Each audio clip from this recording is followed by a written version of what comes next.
Բարև ձեզ հարգելի հեռուստադիտողներ, Բարեգալույս News եմ, այժմ տեսակապով զրուցակիցս Իսրայելի հարցերով փորձագետ Ապրի Արմենիա վերլուծական կենտրոնի գիտաշխատող Սերգեյ Մելքոնյանն է։ Սերգեյ, ողջույն, շնորհակալ եմ, որ ժամանակ գտաք զրուցելու համար։ Բարև ձեզ, շնորհակալություն հրավերի համար։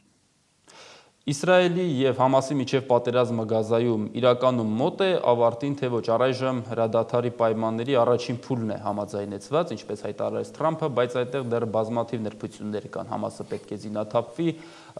կառավարումը փոխանցի անցում այդ մարմնի, դրանից հետո բազմաթիվ գործողություններ կան։ Ինչ սպասել սրանից հետո։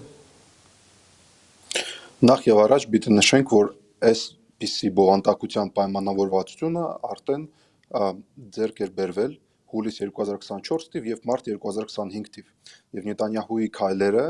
փաստացի բերեց նրան, որ այս պայմանավորվածությունները չիրականացվեցան եւ սա շատ մեծ աղմուկ բարձրացրեց Իսրայելի հասարակության մեջ, որը սպասում էր, որպեսզի գերիները վերադառնան։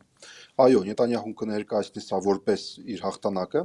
որովհետեւ առաջի փուլին իրանք ստանում են գերիներին եւ արդեն ավելի միջնաժամկետ կտրվածքով Համասի, այսպես կոչված, դեմիլիտարիզացիան։ Համասը իր կողմից կարող հայտարարել իր հաջողության մասին, հաշվի առնելով, որ իրանք գաղափարախոսության հիմքը դիմադրությունն է, իրանք փաստացի կարողացան ցույց տալ, որ դիմադրեցին թշնամին եւ թշնամին իրենց տարածքներից դուրս է գալիս։ Բայց դժվարում եմ ասել, որ սա կբերի ինչ որ երկարաժամկետ խաղաղության։ Այս հայտարարությունը եւ պայմանավորվածությունը ինքը 2020 թվականի հոկտեմբերի 7 սկսված պատերազմի ավարտը կարող է լինի կամ զինադատարը։ Դա չի նշանակում, որ ապագայում պատերազմներ տեղի չի ունենա։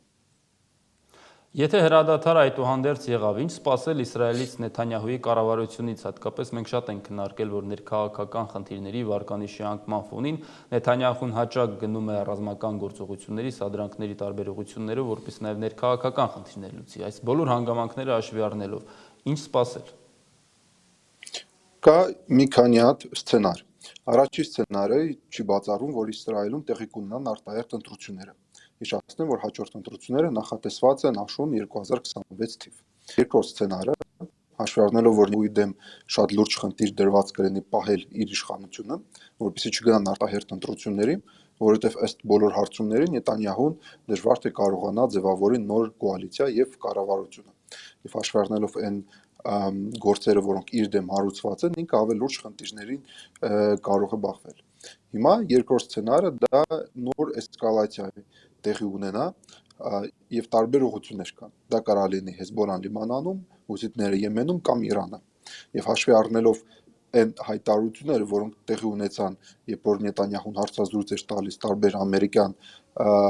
ալիքներին, եւ փաստացի շարունակում էր դեմոնիզացնել Իրանը, ցույց տալով, որ Իրանը իբր թե պատրաստում է նաեւ հարվածել Վաշինգտոնին եւ այդպիսի ունակություններ ունի, չի բացառվում, որ այս ուղղությամբ արդեն ինչ որ էսկալացիա տեղի ունենա։ Թրամփի առաջարկած ծրագրում խոսում է, որ ի վերջո պետք է Գազան վերադառնա պաղեստինյան ինքնավարության կառավարման ներքո եւ ապագայում, եթե ամեն ինչ հարթ ընթանա, ի վերջո միասնական Պաղեստին պետությունը կայանա եւ ճանաչվի ամբողջ աշխարհի կողմից։ Բայց վերջերս էր Նեթանյահուն կրկին պնդեց, որ իրենք թույլ չեն տալու Պաղեստին պետության գոյությունը։ Այդ դեպքում արդյոք կարող է ապագայի հետ կապված որևէ լուրջ հեռանկար լինել, որ այո, կարող է իրոք խնդիրը լուծվել այդ ուղղությամբ։ Ոչ, որովհետեւ լուրջ հեռանկար, որ խնդիրը կլուծվի այս ուղղությամբ այսօր չկա։ Ընդամենը, ասում եմ, այն պատերազմը, որը սկսեց 2023 թվականին, կանգնում է։ Դա չի նշանակում, որ Իսրայելը եւ Պաղեստինան մոտեցան ինչ-որ ավելի comprehensive sense, ավելի լայն խաղաղության պայմանագրին, դրա մասին խոսքը չի գնում։ Ես դժվարացնում եմ պատկերացնել, ինչպես պայմանական պաղեստինյան